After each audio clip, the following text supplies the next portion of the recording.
Ketika orang Eropa tidak bisa menulis namanya, anak kecil dan petani Andalus telah mampu membaca buku-buku yang hebat.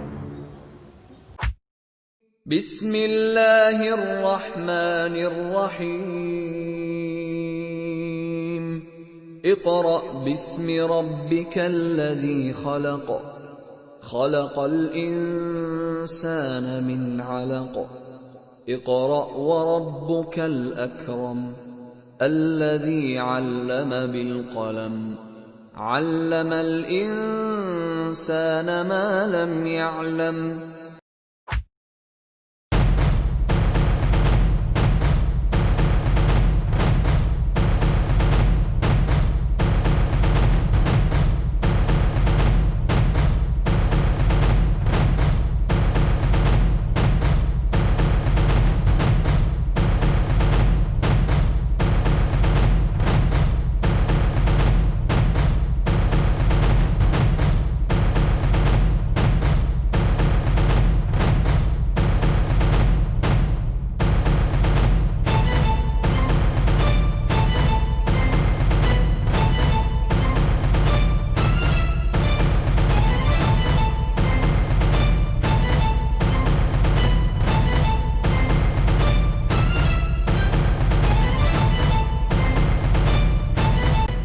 Setelah beberapa kali Rasulullah SAW merenung dan menyendiri di Gua Hira, beliau pada suatu malam didatangi oleh seorang makhluk yang beliau tidak pernah mengenalnya.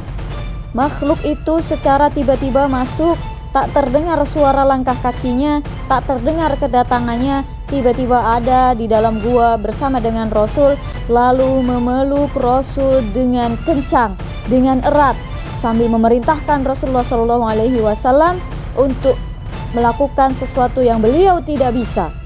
Perintah itu adalah Iqra', bacalah, Iqra' ya Muhammad, Iqra' ya Muhammad. Sampai 3 kali orang itu memerintahkan Rasul untuk membaca.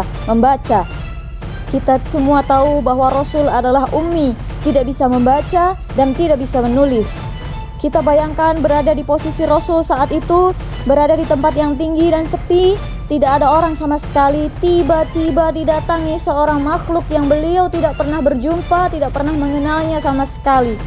Lalu sosok tadi tiba-tiba memeluk Rasul dan memerintahkan perintah yang beliau tidak bisa, yakni untuk membaca sampai 3 kali dengan nada yang keras dan agak memaksa.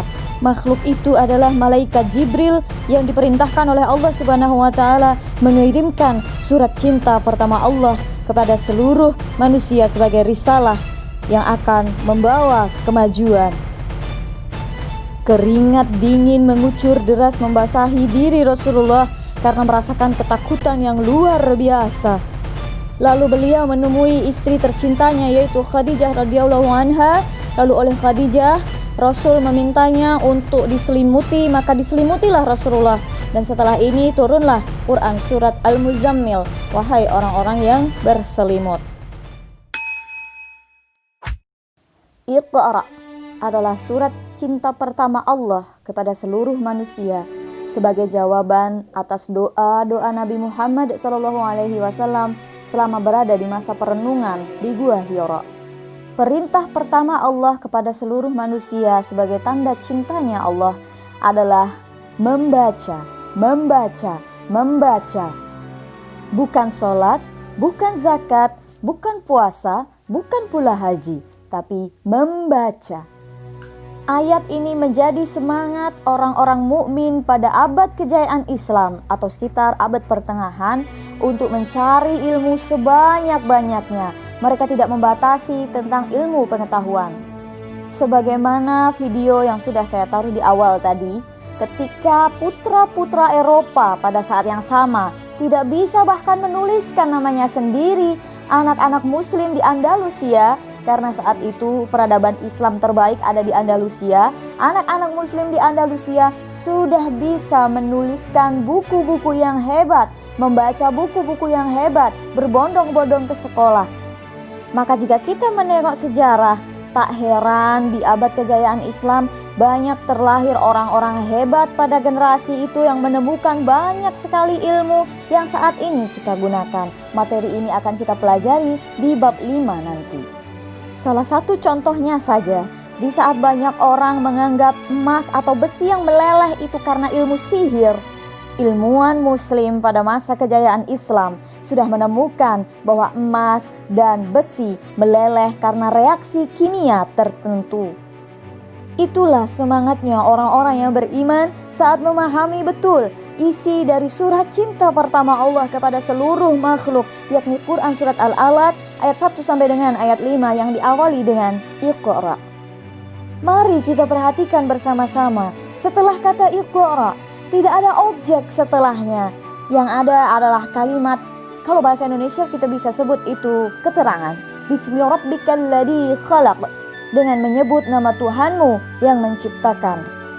Jika di dalam kebahasaan setelah kalimat perintah biasanya diiringi dengan objek seperti bacalah. Setelah bacalah biasanya spesifik, ada bacalah buku, bacalah koran, bacalah webtoon dan sebagainya.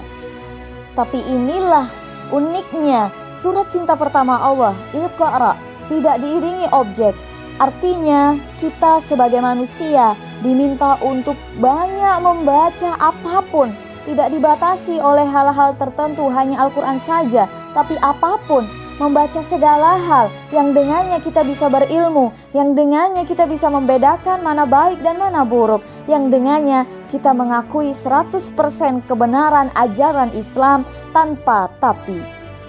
Membaca Al-Quran, membaca buku, membaca situasi, membaca alam semesta, membaca ekspresi, membaca segala hal yang dengan hal itu kita bisa bertambah ilmu pengetahuan dan wawasan, menjadikan diri kita semangat untuk tetap berada di jalan Allah yang lurus, serta tetap berusaha keras untuk menjauhi larangan Allah. Inilah indahnya Islam. Kita diminta Allah untuk memperbanyak ilmu. Karena dengan ilmu kita bisa membedakan mana baik dan buruk dan mana benar atau salah. Dan dengan hal itu kita percaya 100% kesempurnaan Al-Quran dan juga hadis-hadis Rasulullah SAW. Ilmu yang kita miliki dapat menjadi perisai untuk keimanan kita. Ilmu terletak di akal, sifatnya stabil. Dan iman terletak di hati, sifatnya labil, maka perlu distabilkan dengan adanya ilmu. Ilmu tanpa iman kosong dan hampa, tidak bermakna apa-apa. Iman tanpa ilmu kering, tidak bisa ada yang menstabilkan. Maka kita banyak melihat ketika orang beriman tapi tidak punya ilmu. Kita dapati mereka dengan mudah menyalahkan orang lain yang tidak sepemikiran, dengan mudah menganggap dirinya suci sedangkan yang lain berdosa. Sebaliknya, ilmu tanpa iman kosong. Kita akan dapati orang-orang seperti ini, mereka sangat pintar tapi mereka tidak punya akhlak. Begitulah kita memahami tentang surat cinta pertama Allah kepada diri kita manusia, makhluk yang paling sempurna. Inilah indahnya Al-Quran. Dengan surat cinta pertamanya yaitu perintah membaca. Manusia yang beriman kepada Al-Quran tidak boleh berpemikiran sempit, sumbu pendek. Dia harus berpikiran luas dan cerdas, sehingga dengan hal itu bisa menambah wawasan dan pengetahuan dan memperbaiki generasi peradaban umat. Semua ilmu memang tidak ada pembatasan kita dalam mempelajarinya. Tetapi kita sebagai manusia harus berhati-hati. Sebagaimana ayat setelah kata Iqra, Bismi rabbikal ladzi khalaq, dengan menyebut nama Tuhanmu yang menciptakan, maka pilihlah ilmu yang mampu mendekatkan diri kita kepada Sang Pencipta, bukannya malah menjauhkan diri kita dari Sang Khalik, seperti ilmu sihir dan ilmu yang lainnya. Na'udzubillahi min dzalik. Pertanyaannya, bagaimana ilmu itu bisa masuk kepada jiwa yang lebih suka rebahan dan malas untuk bergerak? Saya Ibu Galuh, Assalamualaikum.